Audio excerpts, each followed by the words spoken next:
ولا قوة إلا بالله العلي العظيم. أعوذ بالله من الشيطان الرجيم. بسم الله الرحمن الرحيم.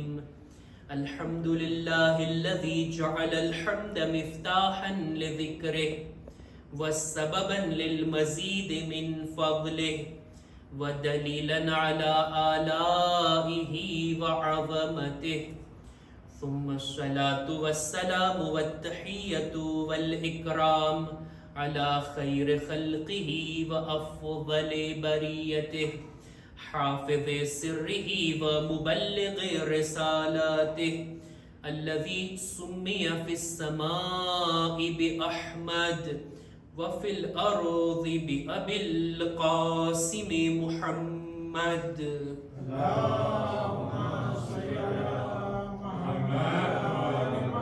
وعلى أهل بيته الطيبين الطاهرين المعصومين المظلومين ولعنة الله على أعدائهم أجمعين.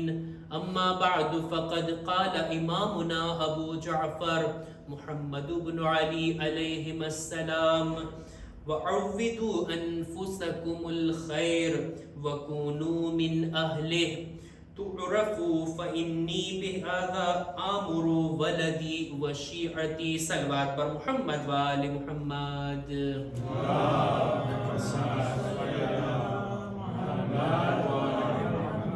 આજની 7મી માહે ઝિલહજની ગમનાક મુનાસિબત એટલે કે આપણા 5મા ઇમામ 7મા માસૂમ इमाम मुहम्मद बाक़िर अलैहिस्सलाम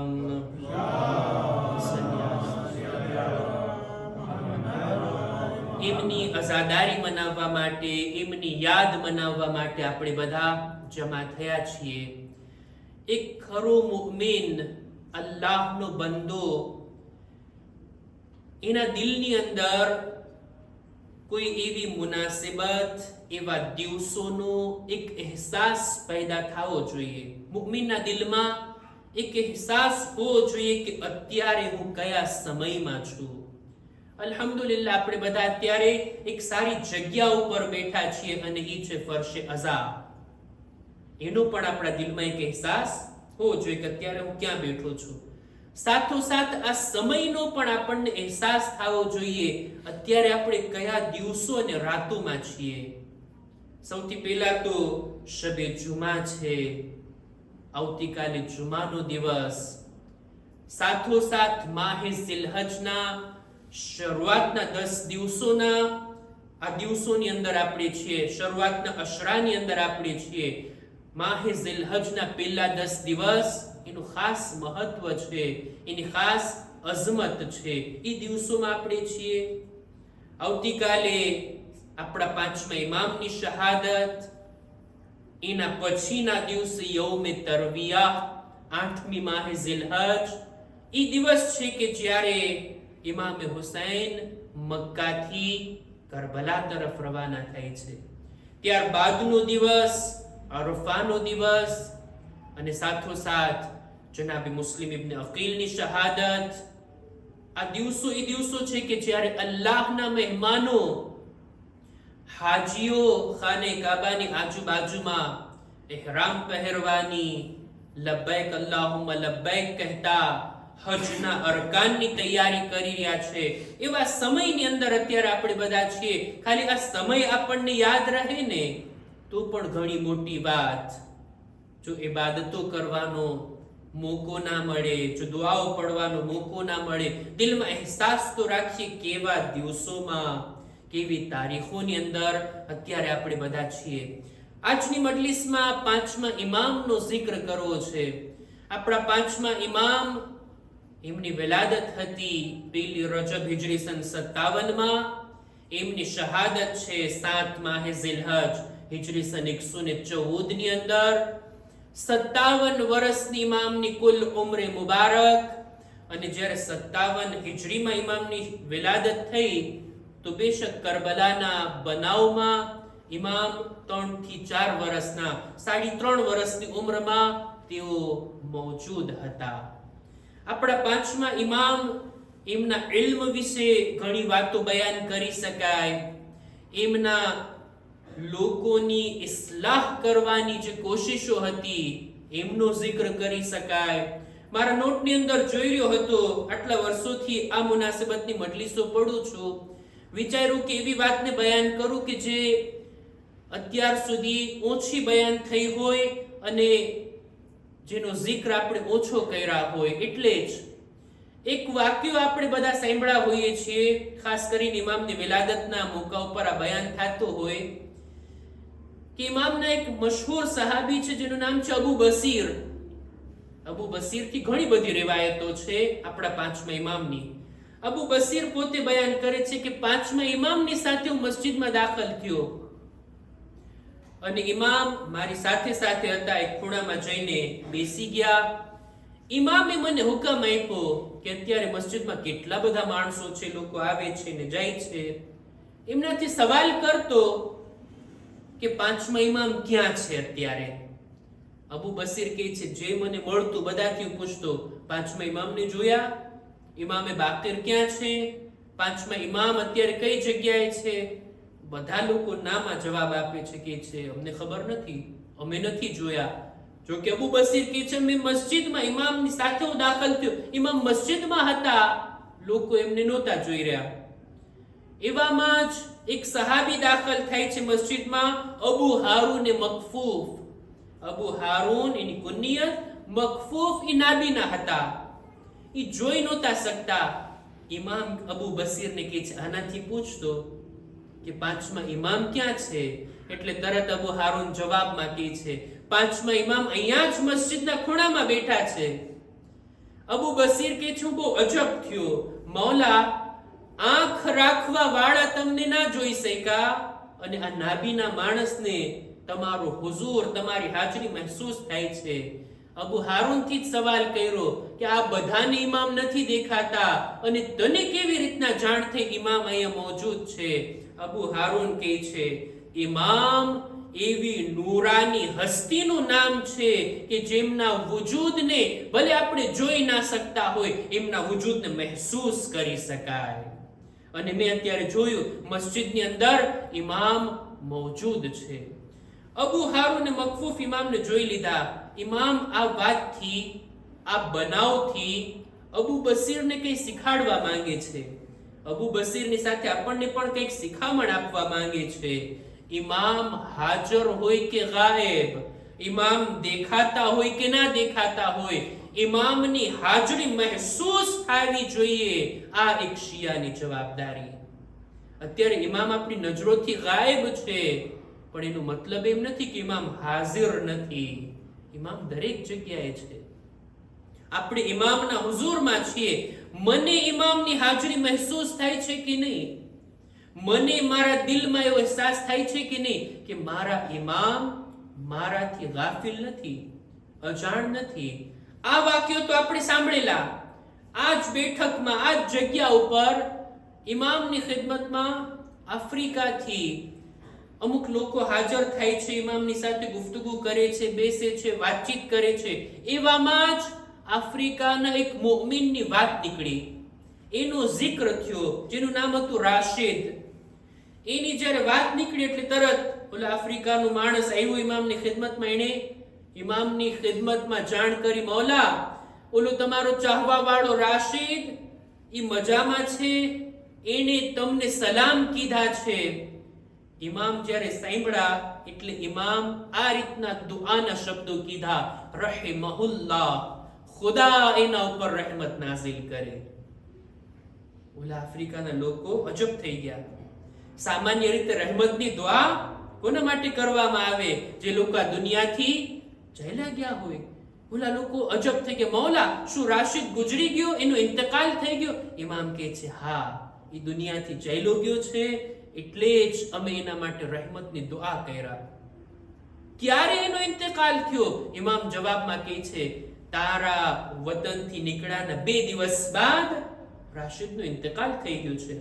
એટલે તરત ઓલા લોકો કહે છે મૌલા સાજો સારો હતો, કઈ બીમારી નહોતી, અમને એને રૂખસત કર્યા, અમે એની સાથે મુલાકાત કરીને ત્યાંથી વિદાય લીધા. ઇમામ કહે છે જરૂરી નથી જે બીમાર હોય એને જ મોત આવે. કોઈ તંદુરસ્તીની અંદર પણ આ દુનિયાથી જઈ શકે છે. એમાંથી એક આ હતો. અને બસ આ લોકો રૂખસત થયા. અબુ બસીર આ બધું જોઈ રહ્યા હતા. અબુ બસીર હજી બાજુમાં જ હતા. એને સવાલ કર્યો, મૌલા રાશિદ કોણ છે? આફ્રિકાનો માણસ, તમને એ ગુજરી ગયો એની ખબર તમને અહીંયા જાણ થઈ ગઈ, એના વતનના લોકોને ખબર નહોતી. મૌલા આ બધું શું છે? એટલે ઇમામ અબુ બસીરને કહે છે, એ અબુ બસીર, શું તને એમ લાગે છે કે તારી સાથે જોનારી આંખો નથી? તારી સાથે અમારા સાંભળવા વાળા કાન નથી? ના, હરગીઝ એવું નથી. બલકે તમે જે કંઈ કામ કરો છો, ઇમામ કસમ ખાઈને કહે છે, વલ્લાહી લા યખ્ફા અલૈના શૈઉન મિન અમાલિકુમ, તમારા કામોમાંથી કોઈ કામ ખુદાની કસમ અમારી નજરોથી છુપાયેલ નથી. અમને બધી ખબર છે તમારી જિંદગીમાં તમારી સાથે શું થઈ રહ્યું છે.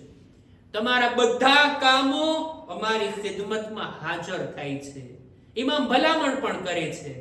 ઇમામનો એક જુમલો જેને મેં આજે મજલિસની શરૂઆતમાં મેં બયાન કર્યો, ઇમામ આ રીતના કહે છે, અવિદુ અનફુસકુમ અલ ખૈર વકૂનુ મિન અહલિહી તુરફુ. હંમેશા પોતાના નફ્સને નેકીઓની આદત પાડો, સારા કામ કરવાની આદત અપનાવો. તમારું નેચર બની જવું જોઈએ નેકી કરવાનું. કોઈ નેક કામ કરવાનો મોકો હાથમાંથી છૂટે નહીં. હંમેશા નેકી, હંમેશા ભલાઈ, હંમેશા સારા સારા કામો કરતા રહો. અહેલે ખૈર બનો. એવી રીતના બની જાઓ કે તમે આ કામથી મશહૂર થઈ જાઓ, તમારી ઓળખાણ બની જાય. આ ઇમામનો ચાહવા વાળો આ નેક કામ કરવા વાળો છે, સારા કામ કરવા વાળો છે, ભલાઈ કરવા વાળો છે. ઇમામ કહે છે, હું દરેક મારી ઔલાદને અને દરેક મારા શિયાઓને આ વાતની ભલામણ કરું છું. એક સલવાત પર મુહમ્મદ વ આલે મુહમ્મદ.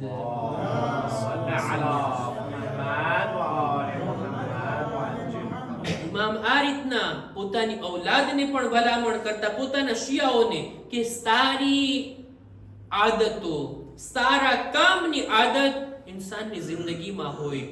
આ શિયા અહેલે બેતને ઓળખાતા હોય તો નેકી અને ભલા કામોના લીધે. આવી જ રીતના ઇમામની એક હદીસને મારે બયાન કરવી હતી અને આખો આ વાક્યો નજરોથી પસાર થયો. મારા નોટમાં આ વાક્યો નહોતો જેને અત્યારે હું બયાન કરી રહ્યો છું. એટલે ઓછામાં ઓછું હું પહેલી વાર બયાન કરું છું મારી આ મજલિસો પડવાની જિંદગીની અંદર. આપણા ચોથા ઇમામ, ઇમામે ઝૈનુલ આબિદીન અલૈહિસ્સલામ.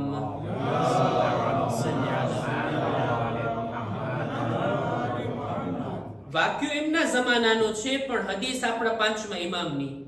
આ રિવાયત ઉસૂલ કાફીની અંદર, કિતાબ અલ કાફીની અંદર મળે છે. રાવીનું નામ બહુ મશહૂર રાવી છે, અબુ હમઝા સુમાલી. જે ચોથા ઇમામની દુઆ છે ને રમઝાન મહિનામાં, મોટી દુઆ, કે દુઆના પાના ફેરો તો બીક લાગે કે આ દુઆ શરૂ તો કરશું, પૂરી ક્યારે થશે.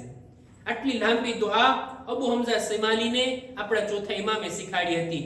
ઈ રાવી અબુ હમઝા સિમાલી પોતે બયાન કરે છે, કે છે ચોથા ઇમામની ખિદમતમાં અમે બેઠા હતા, પાંચમા ઇમામની બાજુમાં હતા.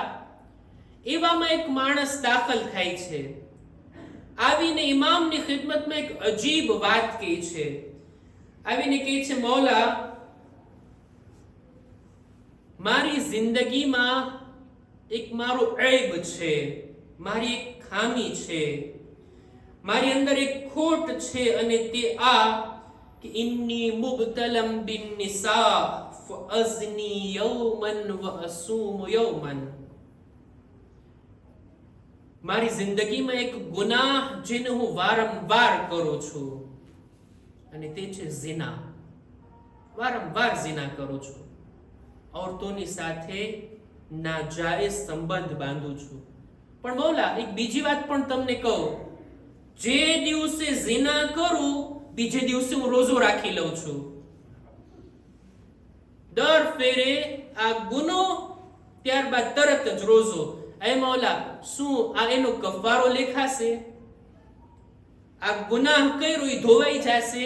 આવી મેન્ટેલિટી એ જમાનામાં જ નહોતી, હાલના જમાનામાં એ હોય. આટલા ગુનાહ કરો છો, આટલા બુરા કામ કરો છો, એટલે જવાબ મળે, અમે નેકીઓ ક્યાં ઓછી કરીએ છીએ? કેટલા સારા સારા કામ કરીએ છીએ, કેટલી નેકીઓ કરીએ છીએ. એ બધું ખુદાની બારગાહમાં સરભર થઈ જશે. આપણી નેકી અને ગુનાહ બધું બેલેન્સ થઈ જશે અને ઇન્શાઅલ્લાહ જન્નતની અંદર. આવી જ રીતના ચોખવટની સાથે ખુલ્લા શબ્દોમાં ઇમામની ખિદમતમાં આ વાતને બયાન કરી. કોની ખિદમતમાં? ચોથા ઇમામની ખિદમતમાં. એટલે ચોથા ઇમામ તરત જ એને જવાબમાં કહે છે કે ઇન્નહુ લૈસા શૈઉન અહબ્બુ ઇલલ્લાહ મિન અન યુતા ફલા યુસા ફલા તઝની વલા તસુમ.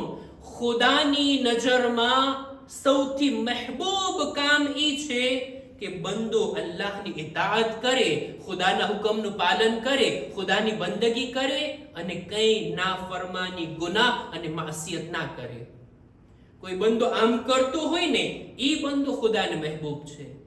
નેકીઓ કરે, સારા કામ કરે, ઇબાદત કરે, બંદગી કરે, ખુદાના હુકમનું પાલન કરે, ગુનાહ, માસિયત, ખોટા કામ, બુરા કામ ના કરે, આ બંદો ખુદાને ગમે છે. તું ઝિના પણ ના કર ને રોઝાઈ ના રાખ, પણ આ ચીજ અપનાવી લે, અલ્લાહની ઇબાદત, બંદગી, ગુનાહ નહીં. આમ હોવું જોઈએ. આને કહેવાય નોર્મલ. ઈ થોડું હોય કે ગુનાહ કરે વળી નેકીઓ કરે, ગુનાહ કરે રોઝો રાખે, એમ થોડું ચાલે. આમ થોડી બરાબર કહેવાય. રાવી કહે છે કે તરત પાંચમા ઇમામ તે બાજુમાં હતા ને, એને આ માણસનો હાથ પકડી લીધો. હાથ પકડીને ઇમામે એને એક જુમલો કીધો, તઅમલુ અમલ અહલિન નાર વ તરજુ અન tudkhal જન્ના. તારા કામો જહન્નમીઓ જેવા છે અને આશા રાખે છે, તમન્ના રાખે છે જન્નતમાં જવાની. એમ થોડી હોય. કામ જહન્નમીઓ જેવા અને દિલમાં આશા છે જન્નતમાં દાખલ થવાની. નહીં, જન્નતીઓ જેવા કામ કર પછી જન્નતમાં જઈશ. જહન્નમીઓ જેવા કામ કરીશ તો પછી તારું ઠેકાણું જન્નત નથી. પાંચમા ઇમામ રસૂલ ખુદાની એક હદીસને બયાન કરે છે કે મારા જદ રસૂલ ખુદા સલ્લલ્લાહુ અલૈહિ વ આલિહિ વસલ્લમ ફરમાવે છે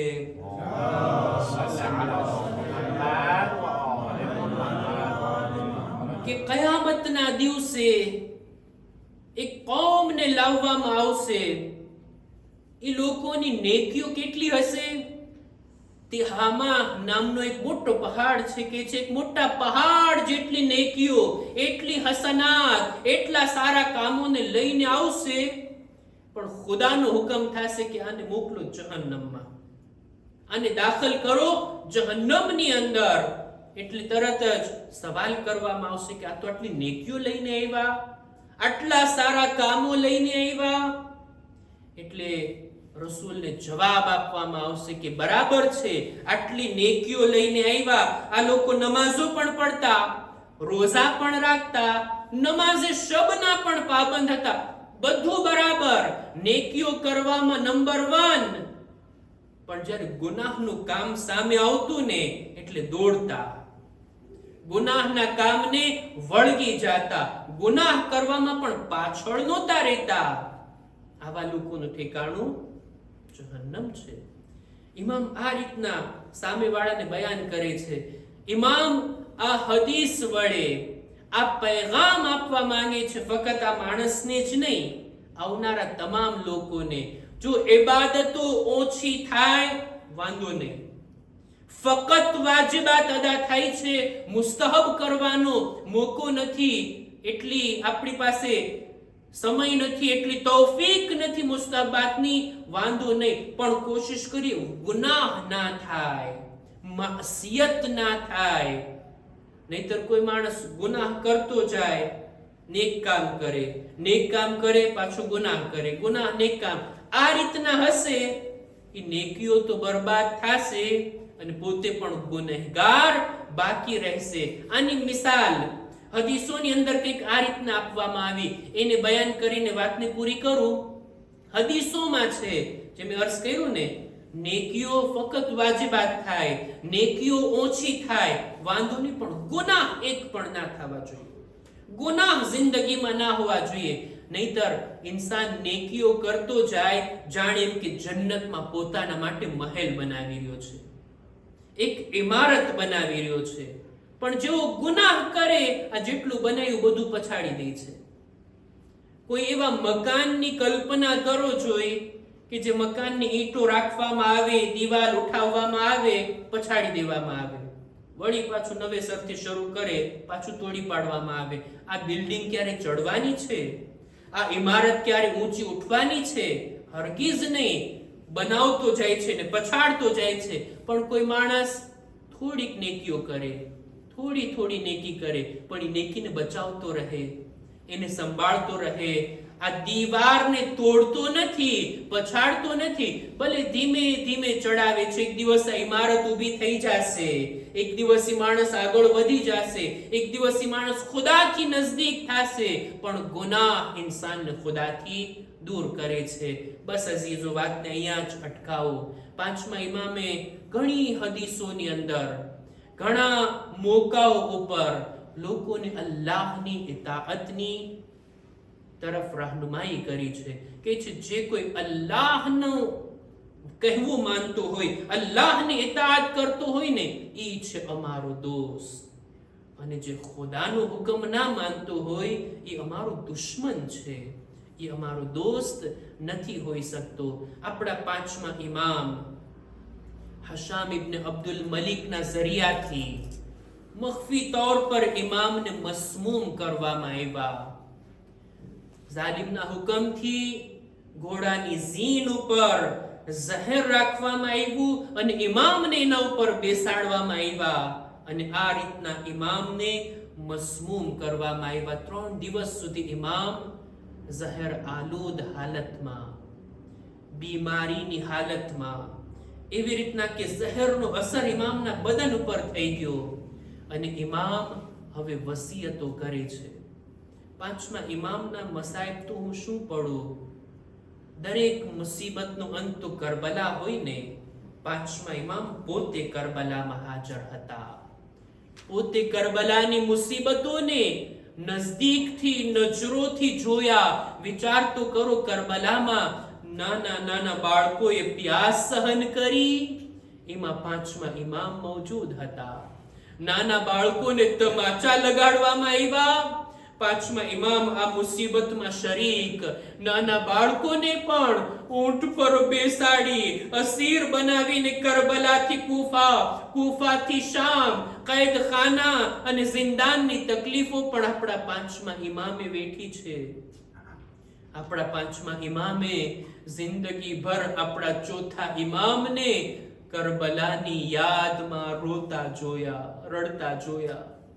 પાંચમા ઇમામ જ્યારે વસિયત કરે છે, છેલ્લા સમયની અંદર ઇમામ આ રીતના છઠ્ઠા ઇમામને વસિયત કરતા કહે છે કે મને કફનમાં મારો હજનો લિબાસ, ઇહરામની અંદર મને કફન આપવામાં આવે, મને એ રેદા ઓઢાડવામાં આવે જે પહેરીને હું નમાઝ જુમા પડતો હતો, મને મારો અમામો પણ કફનની અંદર આપવામાં આવે, મારી કબ્ર આ રીતના બનાવવામાં આવે. આ બધી વાતો ઇમામે વસિયતમાં બયાન કરી અને છઠ્ઠા ઇમામે એના ઉપર અમલ કર્યો. અઝાદારો, દરેક ઇમામની તમન્ના તો હોય ને એમને સારું કફન મળે, એમને દફન કરવામાં આવે. એ પાંચમા ઇમામ, તમે આ રીતના કફનની તમન્ના કરી, લિબાસ હજને તમને કફનમાં આપવામાં આવ્યો, નમાઝે જુમાની રેદા તમને આપવામાં આવી. હાય તમારા જદ આકા હુસૈન, તેઓ જ્યારે રૂખસતે આખિર માટે આવ્યા તો ત્યારે એક જૂનો બોસીદા લિબાસ તલબ કરે છે. એને પણ પહેરવા પહેલા ઇમામ જગ્યાઓથી ફાડી નાખે છે. એ મૌલા, શા માટે આમ કરો છો? ઇમામ જવાબમાં કહેશે કે આ દુશ્મનો મારા કત્લ બાદ મારા અસલહાને, મારા અમામાને, મારા લિબાસને પણ લૂંટીને લઈ જશે. આ ફાટેલો જૂનો લિબાસ સમજી શાયદ એને મારા બદન ઉપર મૂકી દે. એ આપણા પાંચમા ઇમામ, તમે વસિયત કરી હતી જન્નતુલ બકીમાં ચોથા ઇમામની બાજુમાં દફન કરવામાં આવે અને એ જ રીતના શાનો શૌકતથી તમારા જનાઝાને સુપુર્દ લહેદ કરવામાં આવ્યો. એ મૌલા, તમારા જદની પણ તમન્ના હતી એમને પણ દફન કરવામાં આવે. આકા હુસૈને એ માટે તો બની અસદના લોકોને વસિયત કરી હતી, જ્યારે અમને શહીદ કરવામાં આવે અમારા લાશાઓને દફન કરજો. औरतोने ભલામણ કરી, જો મર્દો ડરી જાય, ભૂલી જાય, તમે આવજો, તમે અમારા લાશોને દફન કરજો. આટલું જ નહીં, ઇમામના દિલની તમન્ના હતી ને એમના લાશાને સુપુર્દે લહેદ કરવામાં આવે. ઇમામે બાળકોને પણ ભલામણ કરી હતી, એ બની અસદના બાળકો, અમારી શહાદત બાદ જો તમારા મા બાપ ભૂલી જાય, તમે રમવાના બહાને આવજો, એક એક મુઠ્ઠી ખાક નાખજો. અઝાદારો ઇમામ આ રીતના વસિયત તો કર્યા હતા, પણ હાય ઇમામની લાશ એમની શહાદત બાદ 3 દિવસ બેગોરો કફન હતી. આપણા ચોથા ઇમામ અસીર થતી વેળા જ્યારે આપણા ઇમામની પોતાના બાબાની લાશ પાસેથી પસાર થયા, એવી હાલત હતી કે જાણે બદનથી રૂહ જુદા થઈ જશે. જનાબે ઝૈનબ દિલાસો આપીને કહે છે, એ સૈયદે સજ્જાદ, તમે પોતાને સંભાળો, આ તમારી શું હાલત છે? ચોથા ઇમામ ઈ જ કહેતા હતા ને, જેનો જવાન દીકરો મોજૂદ હોય, શું એના બાબાની લાશ આ રીતના બેગોરો કફન મક્તલમાં પડી રહે? અલા લઅનતુલ્લાહ અલલ કૌમિઝ ઝાલિમીન. وسيعلم الذين ظلموا أي منقلب ينقلبون. إنا لله وإنا إليه راجعون. ماتم حسين يا حسين.